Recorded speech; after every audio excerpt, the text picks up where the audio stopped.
নমস্কার, শুভ দুপুর বন্ধুরা। আপনারা সবাই ভালো আছেন।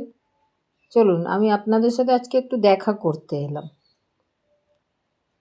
আপনাদের সাথে দেখা করতে আর গল্প করতে আমার ভীষণ ভালো লাগে।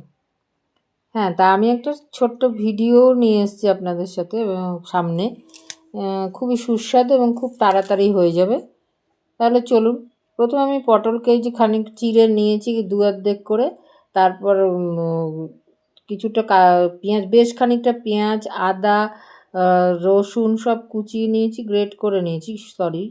তারপরে কাঁচা লঙ্কা নিয়েছি। এবার কড়াইয়ে সর্ষের তেল দিয়ে পেঁয়াজ, আদা, রসুন এগুলোকে আমি ভাজতে দিয়েছি, কাঁচা লঙ্কাও দিয়েছি। দিয়ে এর মধ্যে আমি 300 গ্রাম এখানে চিংড়ি মাছ আমি ধুয়ে পরিষ্কার করে নুন হলুদ মাখিয়ে রেখেছিলাম। এবার পেঁয়াজটা কিছুটা নরম হওয়ার পর কিছুটা নুন দিয়ে দিয়েছিলাম নরম হওয়ার জন্য। তারপরে আমি ওই চিংড়ি মাছটা দিয়ে দিলাম। চিংড়ি মাছটা বেশি ভাজলে শক্ত হয়ে যায়, তাই চিংড়ি মাছটা যখন একটু সুন্দর গন্ধ বেরোবে তখন আমি এই যে পটলগুলো ভেজে রেখেছিলাম, পটলটা ওর মধ্যে দিলাম। দিয়ে এবার কষতে কষতে এই যে তারপরে যখন মোটামুটি সব নরম হয়ে এলো তখন আমি রোজের মশলা হিসেবে নুন, হলুদ, জিরের গুঁড়ো, ধনের গুঁড়ো এবং ঝাল করে ঝাল লঙ্কার গুঁড়ো গুলে দিয়ে দিয়েছি।